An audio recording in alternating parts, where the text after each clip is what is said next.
Fred Richani and Scott Anderson of TSC News. We are here to recap WWE Tuesday Night SmackDown Live, August 30th, 2016. We'll also talk a little bit about Monday Night Raw that aired on August 29th, as well as the upcoming SmackDown brand pay-per-view, WWE Backlash, taking place on September 11th. Scott, what did you think about SmackDown? Well, I can kind of sum it up with this. I got in a little bit late from work, and I caught up to the ending. And I watched most of the interview segments and a couple matches. So overall, to me, it fell a little bit flat of some of the previous shows. Wasn't a bad show overall. Some interesting matches, I guess. Not really a little bit of a fan of the opening segment, but as just announced on Talking Smack, not a fan of where it took us to, unfortunately. But overall, it was okay, I guess, as you like to say, and not to get ahead of ourselves, but I'd say thumbs in the middle. And it wasn't a good show. It wasn't a bad show. It was a show. It was a show. Yeah. I mean, pretty much that was it. No American Alpha, which I guess is expected considering they have the tournament, but nothing. It was kind of flat. That's the best way to put it. It was after an eventful Raw where Triple H helped Kevin Owens win the Universal Championship after two monstrous pedigrees. I mean, nobody ever kicks out of the pedigree unless of course Seth Rollins hits it. I mean, that was such a newsworthy show, and then you come here and it's like AJ's doing comedy. He's wearing John Cena's headband. I didn't even mind it so much because later in the show he ended up beating Apollo Crews. And he beat him in pretty spectacular fashion with an awesome, phenomenal forearm. The match was a little sloppy, but it wasn't bad. It wasn't bad. I don't blame AJ for that. I mean, no offense to Apollo, but come on, man, you gotta take it easy with AJ Styles. I mean, there's some miscommunication that happens, but it was all right. Sure. It was all right. What were they doing? They were trying to go for like a rolling power bomb or something, or some kind of like superplex maneuver. I don't know. Well, I know there was one spot when they were on the top ropes and I guess it looked like Cruz was going for the superplex. AJ kind of slid out of it between Cruz's legs, and Cruz fell. And I guess the spot was he was going to hit his head on the turnbuckle, so he hit his head on the middle turnbuckle, which, okay, whatever. But you could see it they were a little bit off. And again, they were. But, okay. He looked good. He looked good. I mean, look, he had a strong win. Clean in the middle of the ring. And I'm thinking, all right, you know what? He did a little bit of comedy. He calls himself now the face that runs this place. The phenomenal AJ Styles who beat up John Cena. And beat him up at SummerSlam, and will beat up Dean Ambrose and become WWE World Champion. I was excited about that. I was happy about that. The crowd was even cheering him. Yeah, the only thing with that headband was I just kept thinking, I'm a maniac, me. Anyway.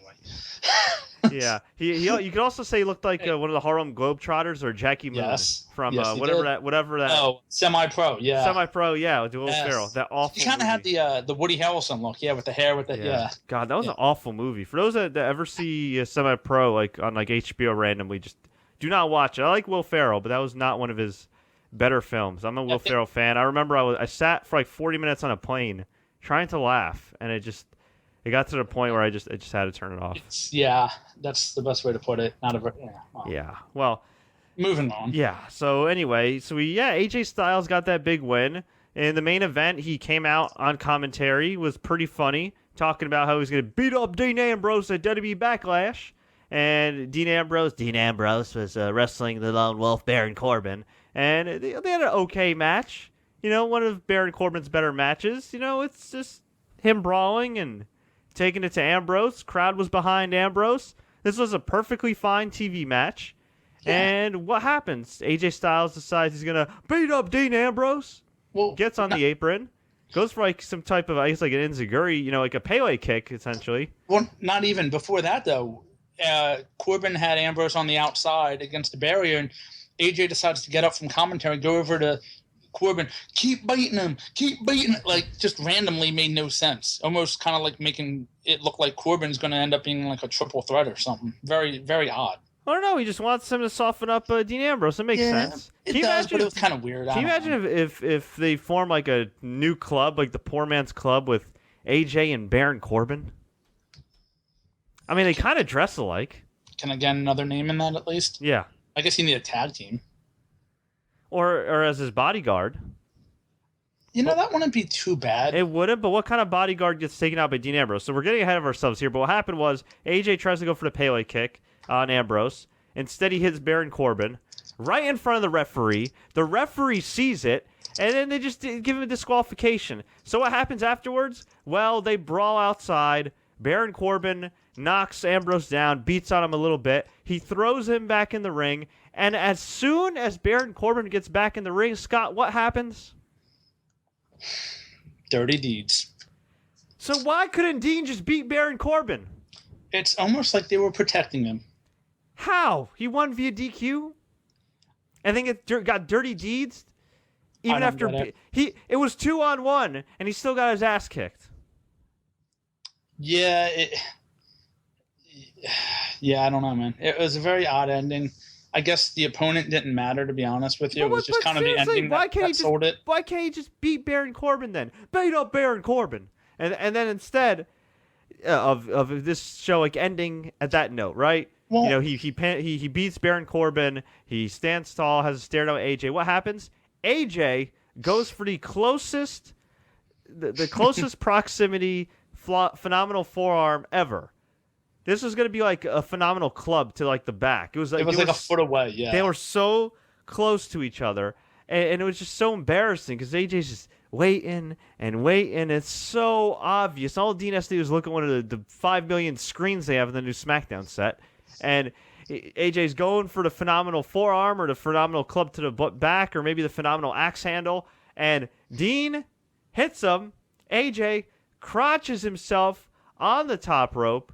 I'm thinking, all right, Dean's going to hit him with the belt, punch him, give him the dirty deeds, or maybe kind of like a version of the dirty deeds that looks like Randy Orton's draping DDT and stand tall. No. He pats AJ on the back, puts his arm around him, rings that top rope a little more, just shakes it to further put stress on AJ's already damaged crotch. And then he gets his title belt, puts it on his shoulder, poses next to Styles, pats him on the back, walks away, and as the show fades to black, AJ, for like a minute, is going, oh. It was a cool sell, but it wasn't that good. It was it was comedy for the number one contender for the WWE World Championship, who just beat John Cena clean in the middle of the ring at SummerSlam. You know what though? It was almost a poor man's version of something Stone Cold would have done back in the day. It really was, if you look at it. How? Yeah, but AJ's not Shane McMahon or Vince McMahon, and at least back then, like Stone Cold humiliated The Rock by spraying beer on him or pouring cement on his car, or I don't know, throwing manure or something. I mean, he did so many things. Like, I know. The things that Stone Cold has done to antagonize his rivals, okay, compares to nothing Dean Ambrose has done. No, I agree. It was just the comedy aspect, the goofiness of it. Because, I mean, in Stone Cold's later years, so to speak, 2000, 2001, whatever you want to say, they kind of did some stuff like that with people, and it wasn't bad. But it made sense in the context of, like, Stone Cold, like, and this was just wacky. I agree. Yeah, did you ever see a show where Triple H and Stone Cold had this fierce rivalry, and it ends with Triple H getting crotched and Stone Cold just flipping him off and walking away? No, but is it any different than them playing, songs on the ukulele backstage? Well, that was in the later years, and that's what I'm saying. That's what I meant. Right. And that was the ending. Yeah, but this is the. Come on, man. No, I understand. I'm just trying to give a little justification. But again, you can only do it what you can do with. And real quick, getting back to Corbin not getting pinned, the only suggestion I would have to that is the fact that they have a thin roster. And if Ambrose is on every week and he's beating guys clean every week, well, there's no challengers for him. So I guess you have to kind of save. So then don't have him wrestle. The champion doesn't have to wrestle on every show. Of course he doesn't have to, but they're going to have him do it. So that's what I mean. The fans feel ripped off. Do a dark match segment then, which they probably are doing. I agree, but I'm sure they are. I'm sure Cena's there and Roman and all that. But you know what I mean? So I guess in that aspect, that's why you have to do it. I mean, I think consensus is AJ is going to win the title, but he really should. But this is not doing him any favors. He beat John Cena. I could do without some of the comedy he did earlier tonight, but at least it made sense. He's an arrogant prick heel, even though he's technically a babyface to this crowd, and at least that makes sense. He's gloating about beating John Cena. He's the face that runs this place. He's winning matches clean. I don't know. No, I was not a fan of this ending. We opened the show with The Miz coming out and dissing Daniel Bryan. We had the opening of the show, and right before it, Shane McMahon said, hey, look, I agree with you on The Miz, but you can't be getting in the face of our superstars here. You just can't do that. It's just not appropriate. And Daniel Bryan said, oh, that's ironic, considering someone has a personal grudge with Brock Lesnar. Yeah. And I thought to myself, oh, my God, please do not tell me that they are going to eventually do Shane McMahon versus Brock Lesnar. It definitely appears like that. Out of all the people,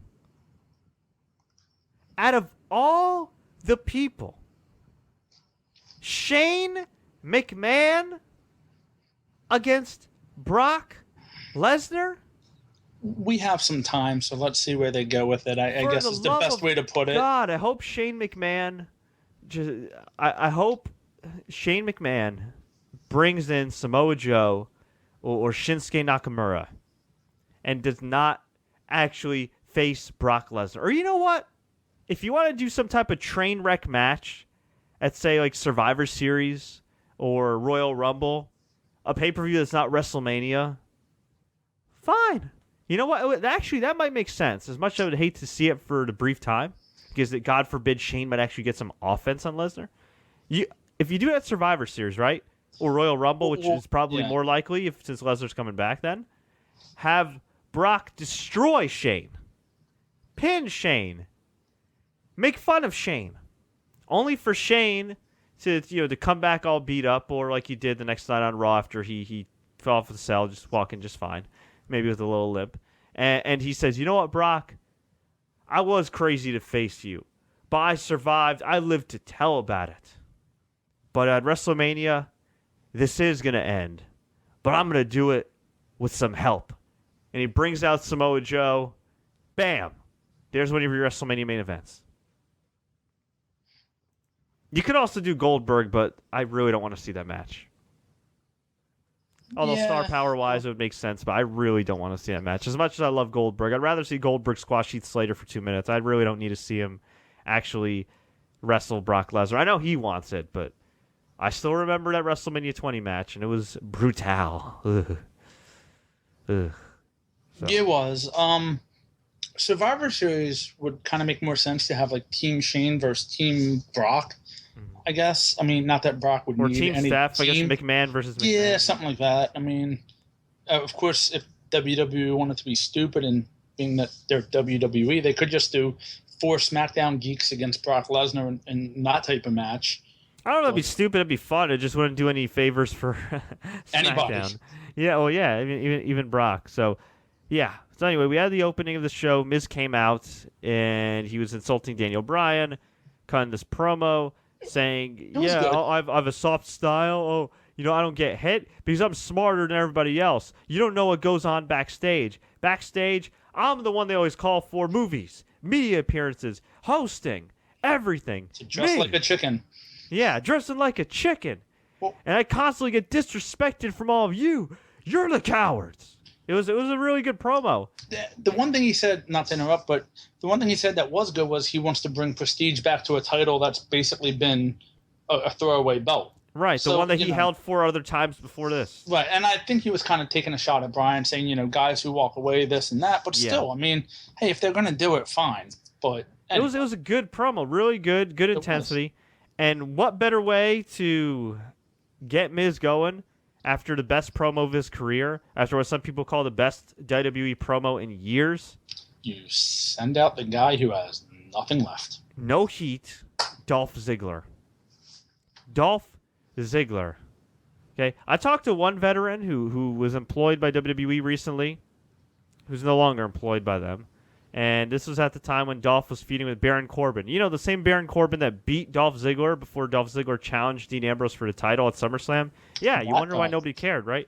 And he said, brother, your ass is screwed when you're stuck in a feud with Dolph Ziggler. Again.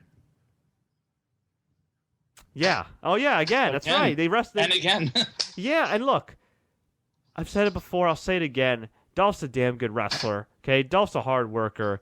Dolph was probably a really nice guy. And I actually watched Miz and Dolph Ziggler have a hell of an opening match at MSG months back, about a week or so before WrestleMania. It was awesome. Yes.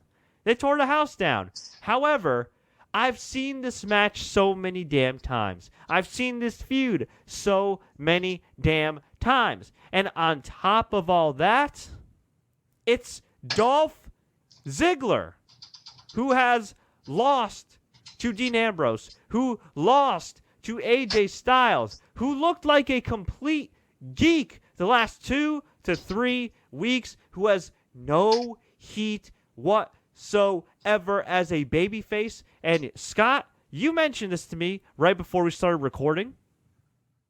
They're doing Dolph Ziggler versus The Miz for the Intercontinental Championship at Backlash. Dolph Ziggler. That was announced on Talking Smack. Yeah. Are you playing like the xylophone there? What are you doing? Don't ask. I'm not doing any. It's not me. It's your dog? It is not my dog. Oh, okay. It is my daughter's hamster who is attacking its water bottle by slamming it against the thing to nibble on it. Wow. I was going to mute this and mute my mic and go over there and take it out, but you beat me to it, unfortunately, so I apologize for the background. No, it's okay, because you know what? It's like we're talking about a feud that keeps going and going. And it's banging your head against the wall. Yes, it is. It is. Your hamster represents the Dolph Ziggler career. It's just going and going and going and going and going. It's like stuck in the mid-card. If you're going to use Dolph Ziggler, turn him heel. That's the only way he can be saved, unless you have Miz beat him and then send him to NXT and turn him heel there and have him revitalize his career in NXT and have good matches with a lot of guys and maybe help some guys come up. I do not want to see him as a babyface. I do not want to see him challenging anybody. I do not want to see him interrupting guys who are starting to get hot, because Dolph Ziggler is the antithesis of hot right now. He is the opposite of hot. He is cold as ice. Oh, man. The funny thing is, if you go on Google and YouTube it, they had a mini feud already once this year back in March. Did they? Yep. They wrestled March 3rd on SmackDown, February 29th on Raw, March 17th on SmackDown. They've wrestled, I just YouTubed it, Googled it, September 22nd of 2014, October 29th, 2015. No, you get the idea here. Jeez. Yeah. Your hamster sounds like it means business. Yeah, that's why we took it out of my daughter's room. Oh, man. If you would like, I can go fix that real quick. Yeah, sure. Why not? All right. You let everybody know how boring Dolph Ziggler is, and I will be right back. All right, cool. So Dolph Ziggler challenged Miz to a fight, and he just took off his shirt, challenged Miz to a confrontation. Miz walked away. Crowd booed. That was that. Crowd was very respectful of Dolph Ziggler, but God bless the guy. He's just gotten his ass handed to him by booking for years and years, and I really don't care.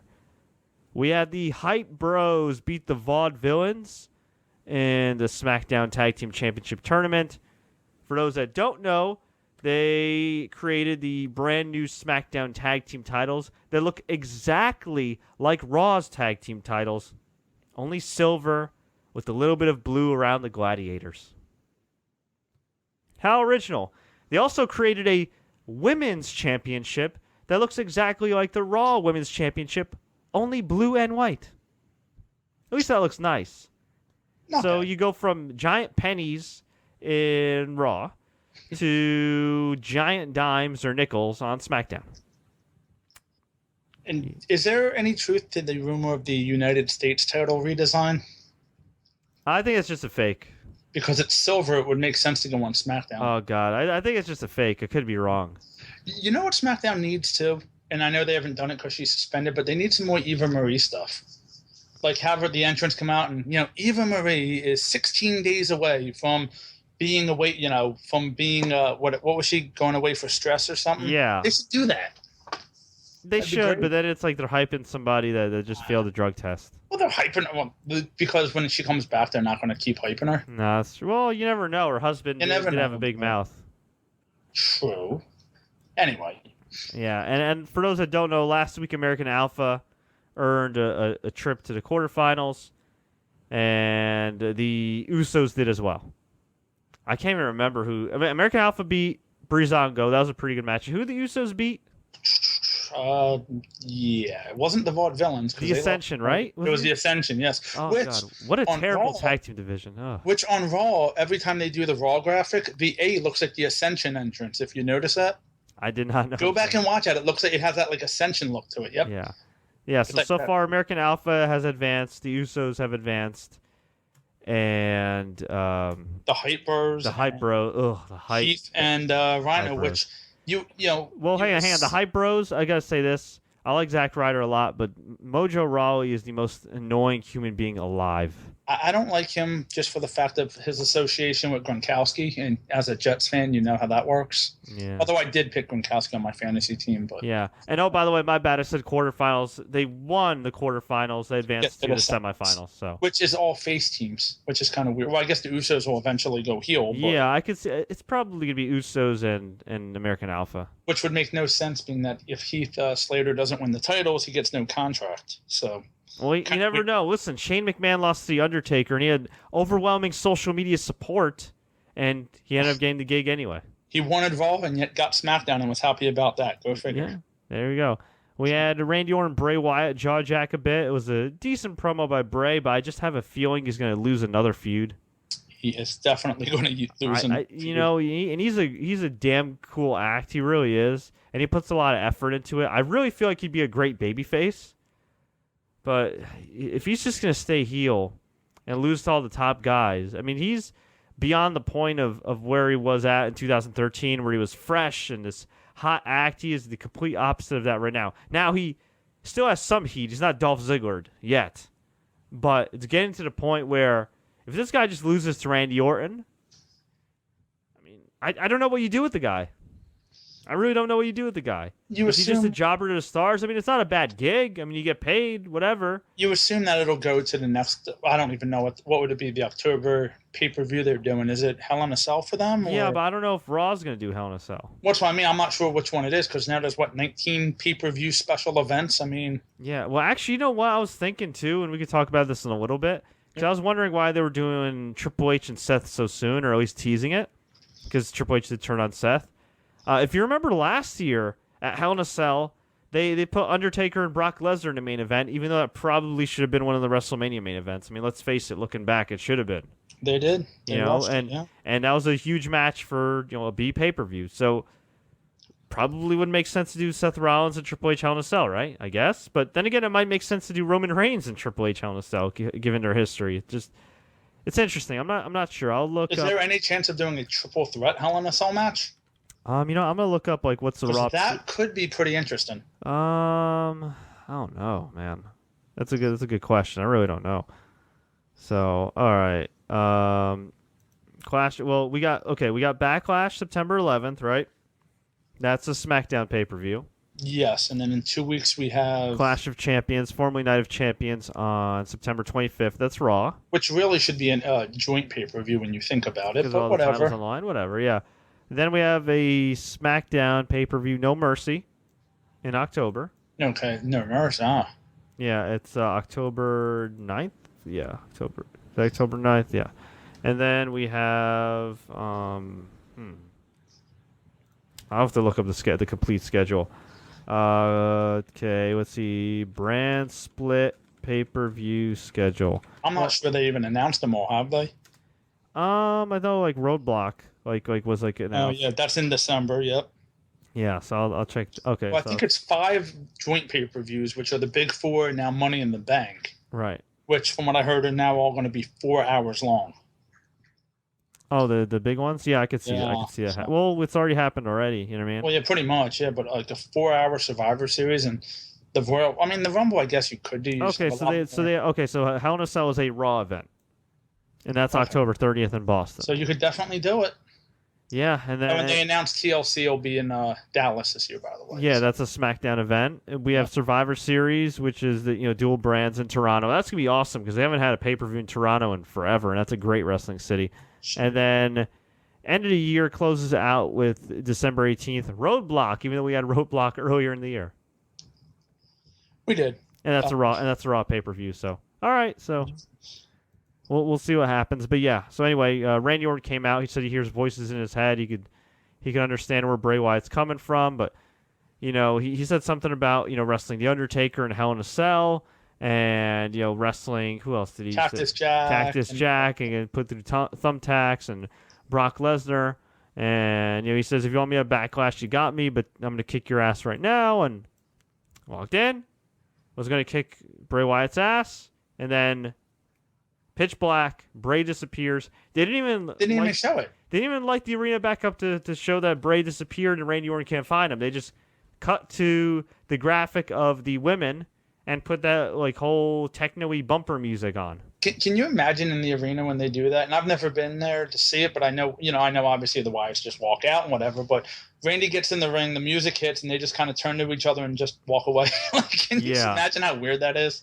I'm sure they have a stare down or something, but very odd. That's wacky. We had Natalya and Alexa Bliss beat Becky Lynch and Naomi. This was okay.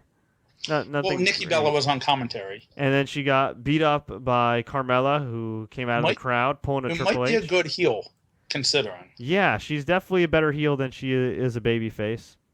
The only real notable thing in this match was Natalya has the most annoying heel scream. It's like a yeah.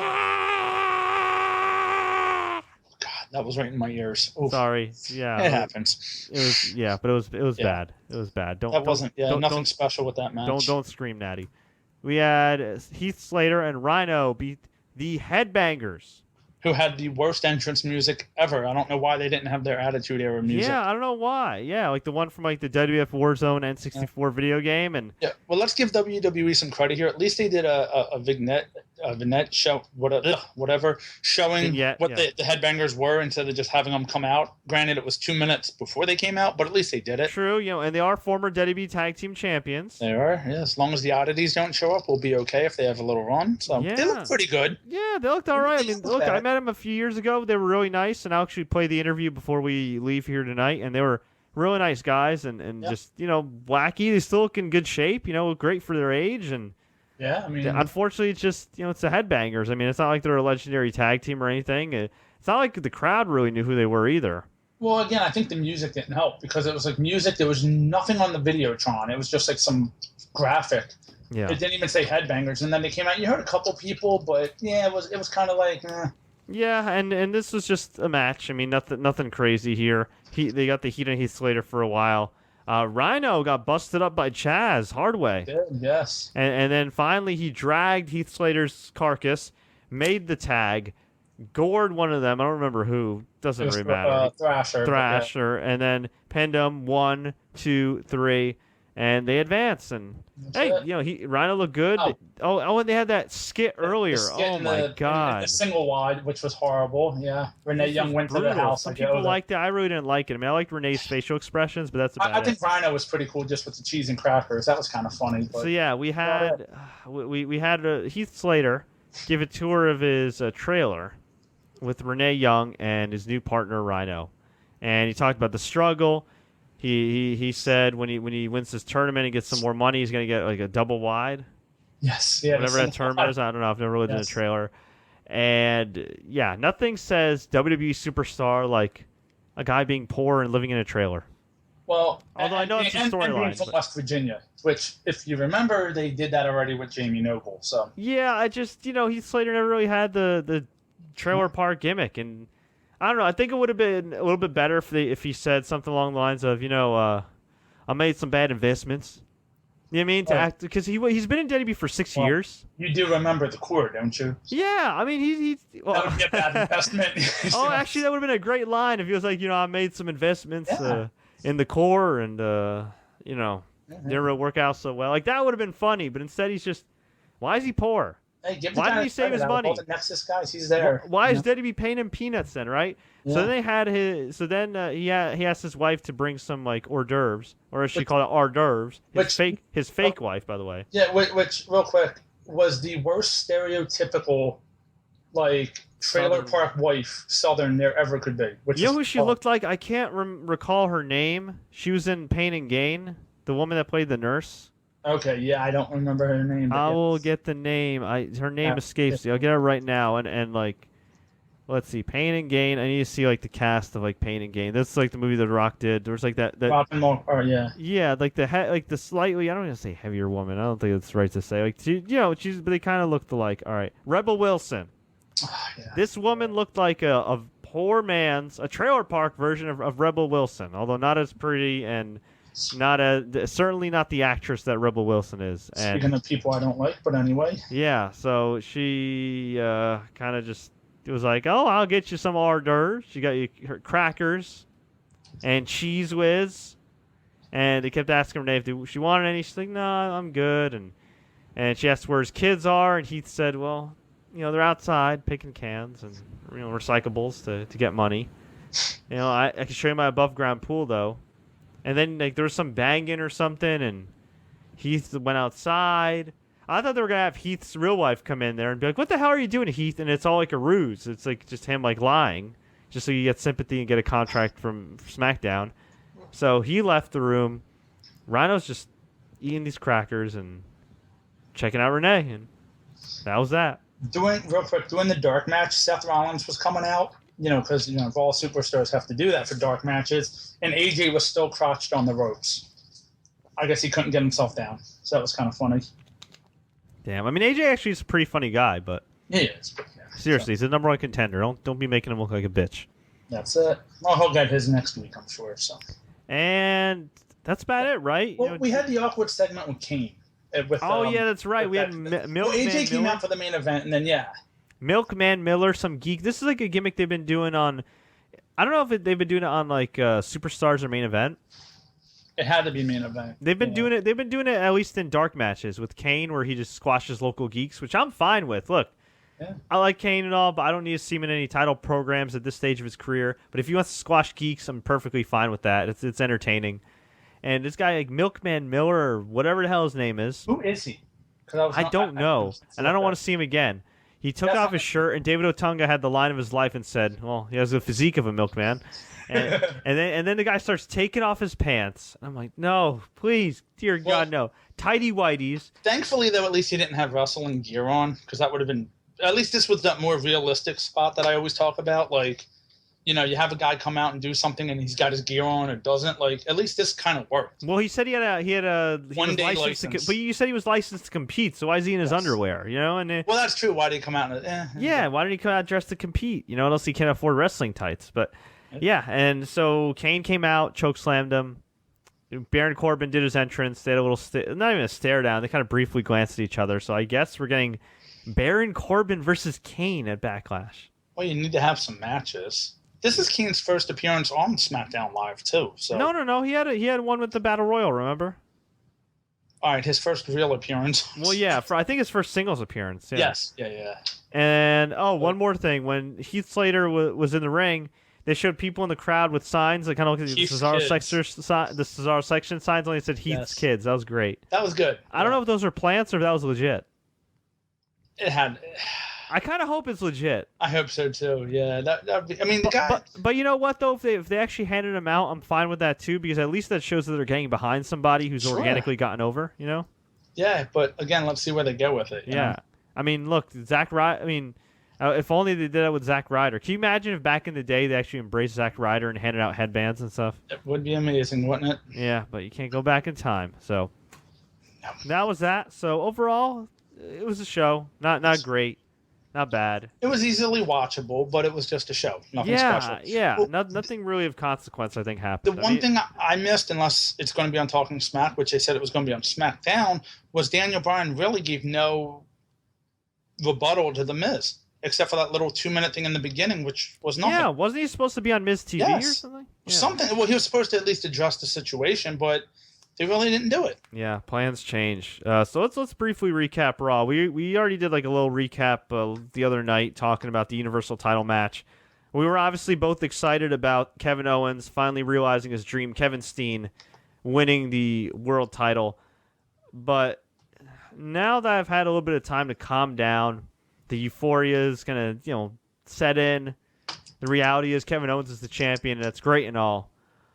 I can't help but think that, and I hate to say this, he may become what Randy Orton became in 2013 and what Seth Rollins became in 2015, being aligned with the Authority. Well, I think he's going to be an afterthought in the Triple H Stephanie feud. Like, he's not good. That guy. Yeah, no, which is not good. And if it were me booking, let's just say that I was hired to book WWE, right? Like tomorrow. And I had this scenario that already played out. I had no hand in it, but now I got to get them out of this. Or not get them out of this, but explain this, right? Mm-hmm.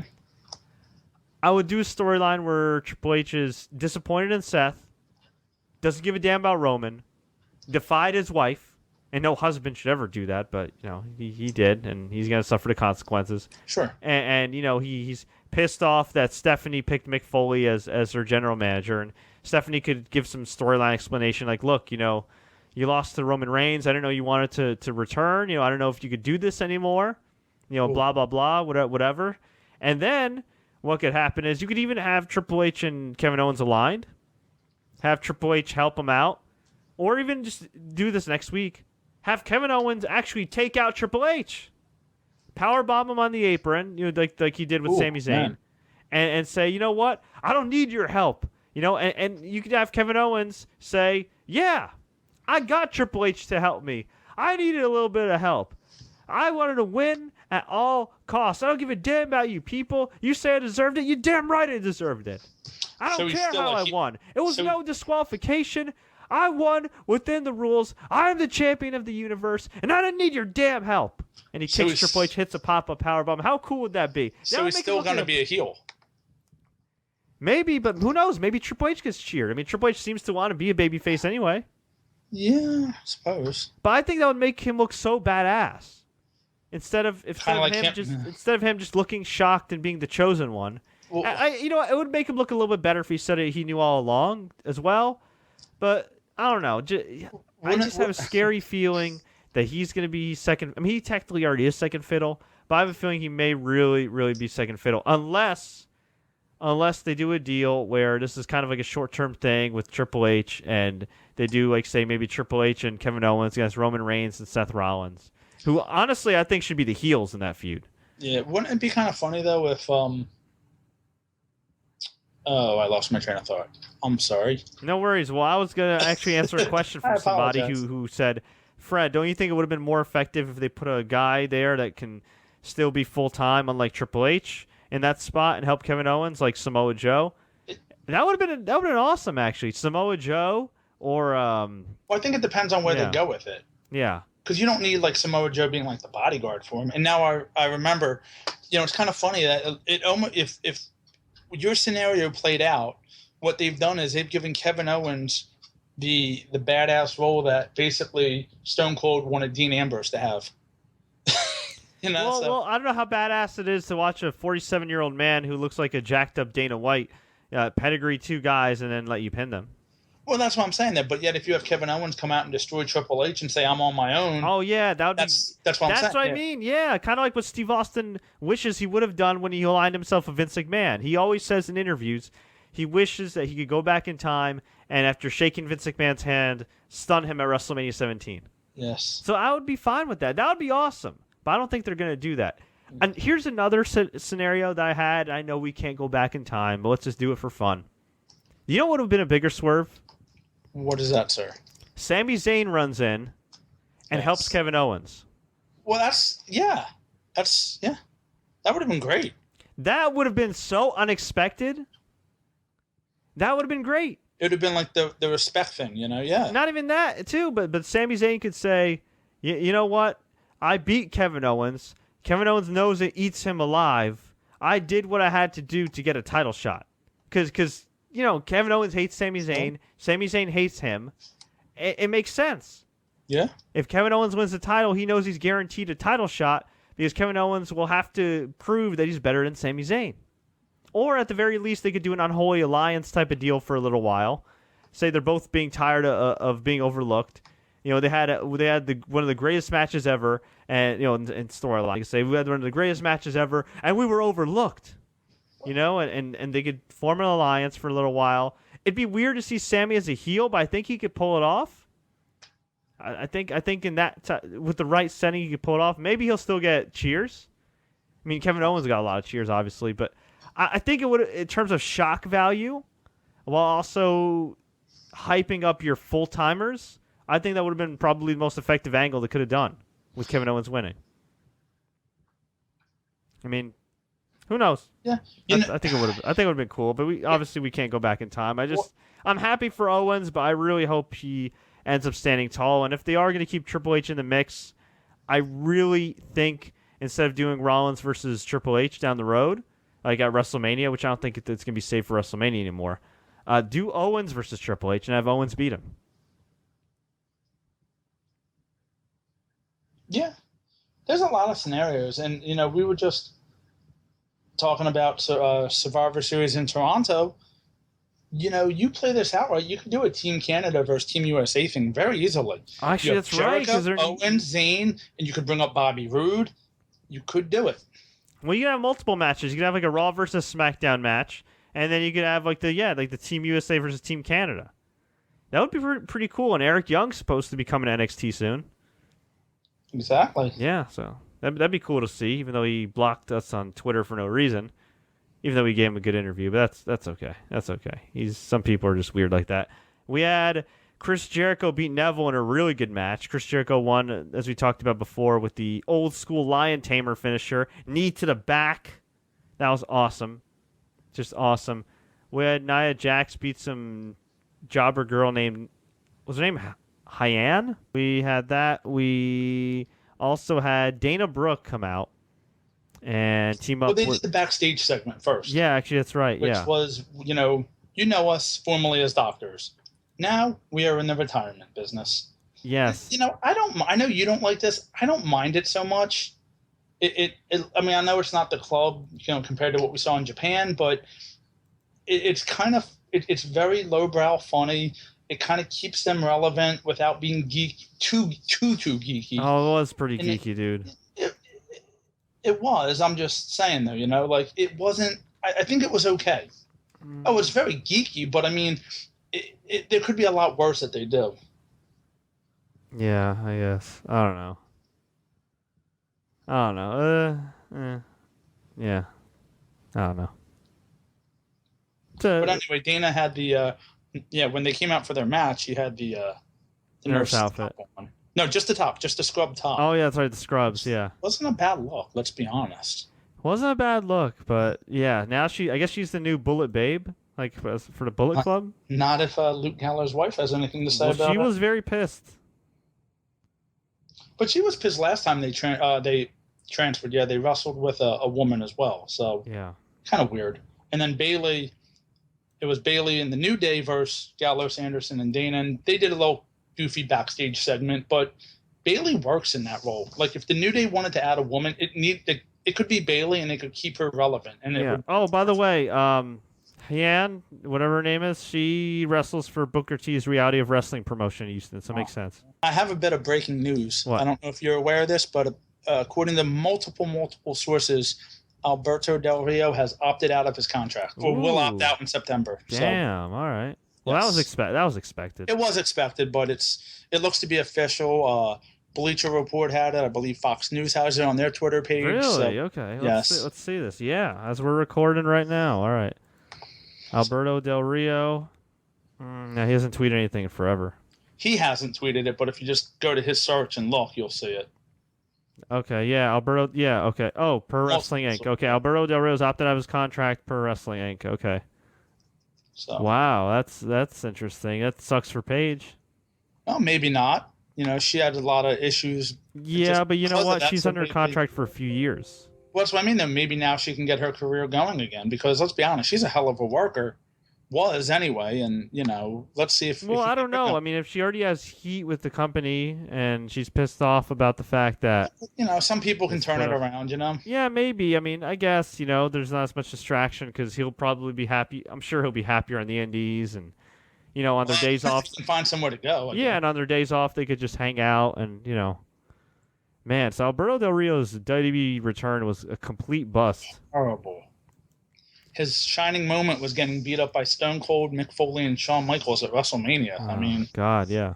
it was not, and it started out kind of promising, beating John Cena last October, and then they just didn't know what to do with the guy. I don't get it. Yeah. All right. We also had Sami Zayn beat Jinder Mahal. This was a nothing match. Just a nice little showcase for Sami. Wow, Alberto. I wonder where Alberto's going to go. I guess we'll see eventually. I don't think TNA has the money to pay him. We can go to like House of Hardcore for a show or two. Yeah, but he kind of, I don't know, not ruined his reputation, but he was not very popular with some indie promoters who he kind of, I don't know if he stood him up or what have you, but if you look it up, I'm pretty sure he screwed over Preston City Wrestling. He screwed over another promotion within the States. I guess he could go to Japan though, right? I mean, they got a lot of foreigners already, Yeah, Ring of Honor. I don't think he burned. You know what though? Bridges. He remember when they advertised him for Ring of Honor and he never ended up wrestling there? Wasn't that the I thought he weirdest wrestled thing? once.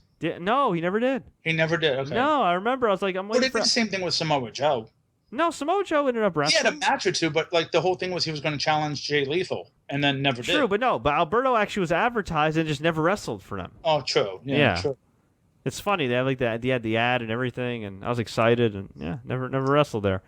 We had the New Day and Bayley.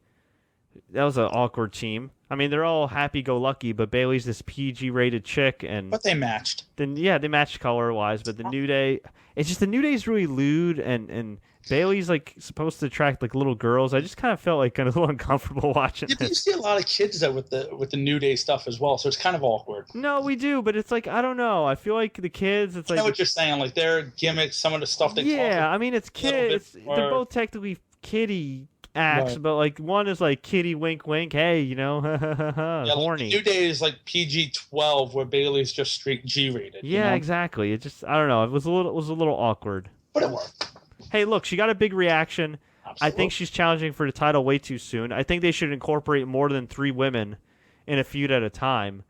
I don't know why they don't use Summer Rae. She's awesome on the mic. She's pretty decent in the ring. They don't use a lot of people. They don't use Alicia Fox. They had her get squashed like it was nothing. I mean, come on, man. The only one from Total Divas they really use is Natalia. I mean, Nikki, but she's got her own show. And Well, Nikki and Natalia, yeah, but they're on SmackDown. Right, but where how come they don't right? Even before the whole thing with Paige, she was basically gone. I saw Alicia Fox at the house show here in Newark. Yeah, it just doesn't make any sense. Yeah, I mean, you have women, use them. You would think.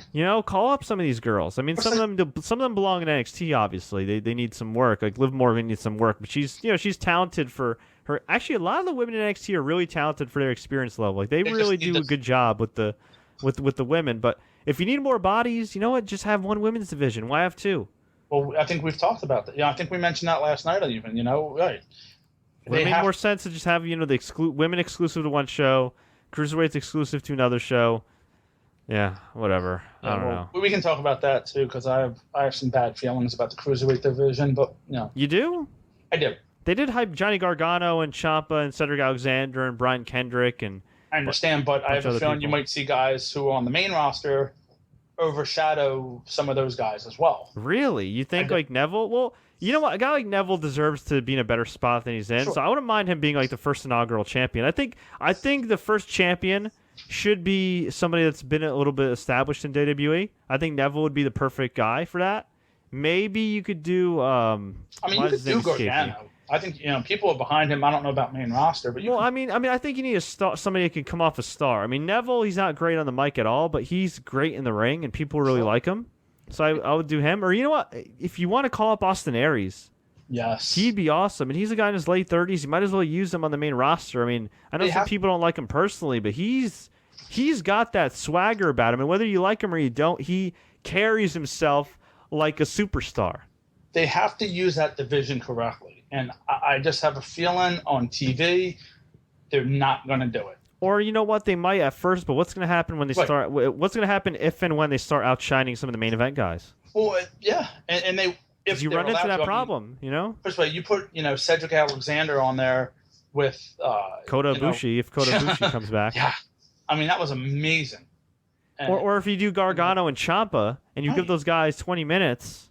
And the funny thing with Ciampa is you could put him on a main roster feud with a lot of people right now, but because of the weight, you probably won't. And Yeah, that's the only thing. I just don't like the label because a lot of the guys are smaller these days. You know what I mean? So like they're Well, all that's not- smaller compared to of years past, especially with the. I mean, they're still don't be naive, kids. There's still PED use, but I don't think it's as I certainly don't think it's as rampant in WWE as it used to be. sure. You know, You know, or in wrestling in general. I don't want to. Well, look, let's not forget we have Yeah. Kalisto and Sin Cara, and Sami Zayn's not that far off from that weight. I'm sure that they I could. wouldn't want to he put could- him there though. I really. I think understand that, but yeah. I'm saying that they could pump that raise that weight limit up a little bit. Like Yeah, but you know 215, and then what you're though? gonna I do mean, it. if they say 205 pounds and under, yet they announced Finn Balor is 190 pounds.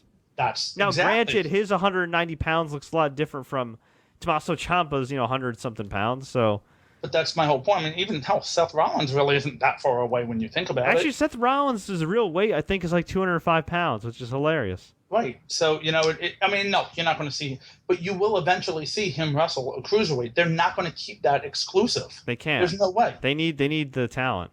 Yeah. So. And that's where their issue is. I think. I mean, I love the presentation on the network. Don't get me wrong. Oh, yeah. I mean, I love it. I really do. I think that they've done a phenomenal job with it. But if they were going to bring cruiserweights to Raw, or if they had like a real long-term plan for cruiserweights, wouldn't it have just made more sense to do the Cruiserweight Classic on Raw? I don't think they knew at the time it was going to be so popular. Oh no, I know, but I mean, if they had an idea, I mean, I think it would have made more. Wouldn't it have made more sense? You think, like, to do it on Raw and then have it culminate on like a big pay-per-view? Like, I think that would have been. I think you have to do it the right way. Well, now the culmination of this is going to be live, but it's not a takeover or anything, correct? Yeah. No, it's just like it's its own live show. Right. So, I mean, I don't know. It's interesting because I think they're doing a little too much with everything. You have you have 3 hours now to fill, and I understand that third hour is very hard to fill, but you have all the titles, you have the cruiserweights that you have to keep showcased separately, the women. Yeah. It's going to be a lot. I don't know. I think it would be better if they took. I mean, I know it's still going to be on the network, but if you just take away superstars and make that the cruiserweight show. And I know it's a network exclusive, but so is NXT. Yeah. So is the Cruiserweight Classic, and just bring them up to the main roster. I think Triple H mentioned in a recent media conference call he did before TakeOver Brooklyn that they're probably going to be going back and forth from Raw and NXT because there's just not. He said there's not enough spots on house shows and stuff. That's what he claims. Well, see, I think it would be better for house shows. Yeah, it would be. Give some of your main talent a break. Put them on freaking house shows, okay? Instead of seeing the shining stars as you got to see. Well, no, I'm okay with that, but like you don't need to have You don't need. Hey, hang John on. Cena's Hang on. every You're okay time, with but- that? So are you also okay with Darren Young and Titus O'Neil when you Well, could have I- Cedric Alexander? Well, no, I understand that, but what I meant was, your main guys, give them a break, because we Yeah. don't need to have, Kevin Owens on Friday night, God forbid, injure himself and have to drop the title because he's working Friday, Saturday, Yeah. Sunday, Monday. You don't need it. So, maybe give Owens every other day. Now, I know it's hard to do on house shows when you have the champion advertised, but I believe. Or maybe like just Dave don't have them Meltzer said wrestle. it, You can have them in different, or different Right. situations where That's what I'm it's, saying. Where you have you put two cruiserweight matches on there, and then you make your main event, the U.S. title match, and you can do that with Rusev and Reigns. I mean, why not? Yeah, that's true. We had Sheamus beat Cesaro. The series is now 2-0 in favor of Sheamus. Sheamus injured Cesaro's back. I think it's a storyline injury. We hope so. Yeah, I hope it's a storyline injury. I think it is because they said something along the lines of a spinal contusion. Yeah, and that came out really quickly after the. I'm pretty sure it's a storyline injury, and reportedly his contract expires in a few weeks. So this might be a way to write him off for now. Or at the very least, if they do bring him back, this is a way for him to be preoccupied without being in a major storyline. There's a part of me that would like to see Cesaro resign, but there's another part of me that would love to see him resign and go to New Japan, become a huge star there, have great matches in the main events like we know he can. And you know what? while he is like 35, guess what? There's been a precedent set for guys in their late 30s that have made a name for themselves elsewhere that have been signed by WWE. There's one guy that actually got a whole lot of money and is 38 years old. His name's AJ Styles. Actually, I think he's 39 now, believe it or not, but AJ Styles. Yep. So, hey, precedent's been set. Personally, I'd like to see him do his thing on the Indies, do his thing again in ROH, do his thing in New Japan. Hopefully make some good money there, and then eventually WWE will say, "Huh? Holy crap, he's a star," and they'll sign him back. I think if anything, TNA would try to grab him. It would be dumb not to. You know what? I mean, it'd be cool to see because he'd be by far the best worker in the company. Sure. And it wouldn't even be close, and he'd get a good match, a great match out of anybody. But that company's a mess right now. I mean, their episodes have been pretty good lately, but what they've been doing with the women's title, pretending that Allie, aka Cherry Bomb, can't wrestle, it's just, I don't know. I feel like it's a crappy Joseph Park storyline. They have not as good. What they made have that company is just not there. Yeah, they have Maria Kanellis win the women's title by I think it was like a finger poke or something. Yeah, she laid down. Cherry Bomb laid down. Yeah, just stupid stuff like that. And then you have the great X division. You have the great storyline where Bobby Lashley wins all 3 male singles titles. Wants to form a triple crown like All Japan, and then Billy Corgan, the new TNA president, who has to be on air now, I guess, splits the titles. That's just dumb. Well, and then creating that fake MMA title, it's just. Not even that, but yeah, like they retired. Like he says, "I retired the title," and then they're like, "Well, no." Yeah, it's just dumb. I mean, you know what I mean? Like for all the good stuff that they do, especially with Lashley and the broken Matt Hardy stuff, and all the great talent they have, they really do a lot of stupid stuff. And I mean, it is what it is, man. Every time they look like they're turning the corner, even creatively, it's they shoot themselves in the foot. But I mean, their problems are far from just creative. Well, that's rumor is Dixie could be on her way out. So I think she is already. Yeah, so I think she's just kind of has a position to save face, like she's wanted. And well, like AJ said, and I told you back a while back, to me, the gimmick ring has to go again. I know they brought it back for the gimmick, but it has to go. What, the 6 sides? It does not do anybody any justice at all. Yeah. Yeah. I don't know. That's like creative. It's a shame, but yeah, it is. But the funny thing is, all the talent they lost, and we know how good they were. Triple H is showing how good they are. Yeah, it's amazing. Say what you want about Triple H, now he's still in the spotlight and aligning himself with a hot act and everything else. But you know what? The guy seems to be in touch with what's going on. Okay, and he recognized Bobby Roode's talent. He recognized Samoa Joe's talent. He recognizes all these guys' talents. I mean, Kevin Owens' talent. Yeah, if you told me years ago that anybody would from WWE would give a look at any of these dudes and sign them, I would say no, because wasn't there an edict like a few years ago where they don't want to sign anybody that's been on national TV because they don't want to worry about trademarks and action figures and all this crap. Yeah, I remember no TNA guy is worth signing pretty much. Yeah, and now it's like they raided the whole roster. Yeah. I mean, they didn't raid anybody. Their contracts ran out. Actually, that's true. That's true. Not even. TNA raided themselves, yeah. And then we'll see what happens with James Storm. I think I would love to see Beer Money have a run. That would be awesome. That would on be the main roster. Oh my goodness! But they have to do it the right way. Yeah, come out with the beer cart and all that. Yeah. We had Braun Strowman beat some fake luchador named Americo, this gringo, and then he ripped off the mask. And Michael Cole saying he disrespected lucha libre culture. Okay, Michael. We had Paul Heyman pay the $500 fine to Stephanie McMahon and apologize to her. I'm not going to go in depth on this. It was just weird. He came out. He said he was sorry. Stephanie. He tried to kiss Stephanie's ass. Stephanie said that she's the leader of the women's revolution. And it was weird. They were going back and forth. She was dressing him down verbally. Kind of threatened to fire him, so to speak. Yeah. She said there's a storm. She said something like a storm coming. Paul Heyman said that Brock Lesnar's the storm. He started giving her dollar bills, but in singles, counting them out loud. Yeah. Well, at least he didn't make it rain. She got all mad, and I don't even remember how this ends. She just flipped the money. He said something. She goes, "Apology accepted." Heyman had an odd look on, like that evil smirk on his face, and that was it. Yeah, it was very odd.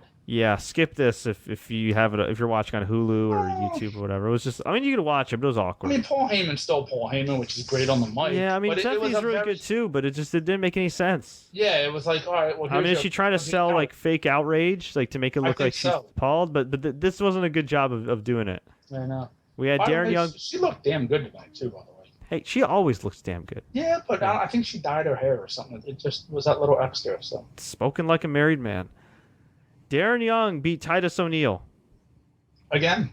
Yeah. Oh no, not again, but they had the second best of 7 series. I don't care for this. And then lastly, that's the crowd. Yeah, and lastly we had Kevin Owens beat Seth Rollins, Roman Reigns, big cast to become the new WWE Universal Champion with the help of Triple H. So overall, an eventful week so far in WWE, and with Alberto Del Rio probably gone or already gone. Yeah, got a little more interesting. Scott, anything else that we missed that you want to talk about? Let's see. We have the Cruiserweight Classic. We don't want to spoil that for anybody, but they did the quarterfinals leading into the semis. NXT was just a show right now, but they have some interesting stuff coming up. The only thing that I would say is, as far as just wrestling in general goes, with Ring of Honor, they had a horrible turnout at Field of Honor in Brooklyn. I think you sent me the photo. That was unfortunate, yeah. I am not a fan of the collaboration with New Japan and ROH. It's hard. Like, maybe I'm just not that hardcore into the Japanese wrestling, but to me, it's like, well, they have a big. You know what? They have a huge following, and like among hardcore fans. But I think the problem is there's no balance with the Ring of Honor and New Japan. To me, it seems like Ring of Honor is such lacking depth that they need this. And not even just that, but it seems like the partnership is making New Japan look great and Ring of Honor look inferior. Well, Michael Elgin is one of their champions, but yeah, I know what you're saying. No, well, Michael Elgin's a New Japan guy though. He hasn't been a real Ring of Honor guy in over a year. So I mean, it's making NJPW it's making NJPW look good. It's not making Ring of Honor look good. Jay Lethal, he got to perform on a New Japan show or two, and the Briscoes did, but it's not like they really. I don't know. It's not like they've been done any favors by this. You know what I mean? I think it's cool in the sense that short term, you rely on these guys, they help you draw and everything, but I think it's weird. They had a great year last year as far as like live events and stuff, but I feel like it was artificially propped up by New Japan. Yeah. And I think they've been over reliant on it, and I think because they've been so over reliant on it, the New Japan guys have come off. I mean, they are bigger stars, let's face it. I mean, these are some of the best workers in the world, and while ROH has some great workers too, I mean, nobody there's at the level of Tanahashi and and Okada. I mean, those guys are phenomenal the wrestlers. So I mean, Jay Lethal's probably the closest one. But Jay Lethal's not in there. I mean, Jay Lethal's great, but he's That's what I'm saying. He's the closest, but that doesn't. So I don't know. Well, no, it's not true because you have Kyle O'Reilly. Actually, you're right. You're right. Kyle O'Reilly, Adam Cole. No, but those guys are great too. But I mean, Tanahashi's not only a great wrestler, one of the all-time greats. I mean, he was the John Cena of Japan for years. So. Yeah, it's tough for them. I can understand why they do it, but I also can understand why fans are a little fed up. I don't follow ROH as much as I've been lately just because I don't get it anymore. I had it on Destination America, and I was following online, and, I still keep up with it. I still read, I still watch some clips. I try to catch the matches and stuff. Obviously, I talk to you, who you get ROH in your area. And you have Comment Network on Fires. You should still get it. I do? You should. What channel? Well, we're not that far away, even though it's different cable providers. But on your Fires, go to channel in the 468, something like that. Really? I did not know that. Holy crap! So check it out. I had a couple episodes on my DVR because I have it on it's not in high def, but I have a channel, like a local access channel from Atlantic City, that does show it in high def. And the last couple episodes, I fell behind, and with them just having Death Before Dishonor, I just kind of deleted the episode, so I'm not really sure where I'm at with that. It's hard. It's hard because you have an hour of that. And now, for me and you, Fred, we have El Rey Network, which will have Lucha Underground. And which I'm excited to watch. Although, you know what, though? If they're going to have Matt Stryker all over the place, I don't know. I listened to some clips of his commentary from the Triple Mania pay-per-view that he did with Vampiro. Somebody made like a YouTube compilation of just some of their clips. Horrible. I mean, he was calling out internet fans. He was dissing Twitter people. He was making jokes. Vampiro was cussing. Totally took away from the match. It totally took away from the enjoyment that fans might get from watching these guys put their bodies on the line. It was embarrassing. I mean, really, these guys should be ashamed of themselves. I mean, I'm sure they'll be okay in Lucha Underground because they're a little more produced, but not a fan of that at all. And then Matt Striker was just so obnoxious on Twitter to a lot of fans. Dude, you weren't good. Simple as that. You were not good. You know, you ain't Jim Ross, that's for sure. No, well, not many are. Not many are. I mean, you know, he's not Morrow either, and he's not he's not even Michael Cole. So no, nothing against Michael Cole. And by the way, I just want to say this real quick. I think Michael Cole's done actually a much better job since being away from JBL. Yeah, I'll give you that. I think because those guys are tight and they're good friends in real life and they joke around and stuff. It kind of was a detriment. Plus, JBL is kind of more or less like the commentary voice of Vince McMahon and some of his silly jokes, whereas now you got Corey Graves. He brings something to the table. It's a more serious edge. And they still pick on Byron, but at least it's realistic. Like, of course anybody would pick on Byron, It's like the guy that would ask your grandma out to dance or something. It is. Yeah, and awkward. Yeah, they kind of made fun on tonight of.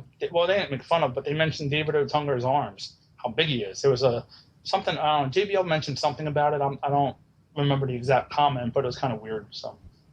Through that. So hey, the guy's built, whatever. Yeah. So I think we pretty much covered all bases for now. If there's any other news that pops up, I will hit you guys up. I'll get on YouTube, get on SoundCloud, iTunes, Google Play, and keep you informed. But for now, we're going to get on out of here. I hope you enjoyed this recap show. If you did, please click the like button. Please share this with all your friends. And please don't forget to subscribe for more pro wrestling updates.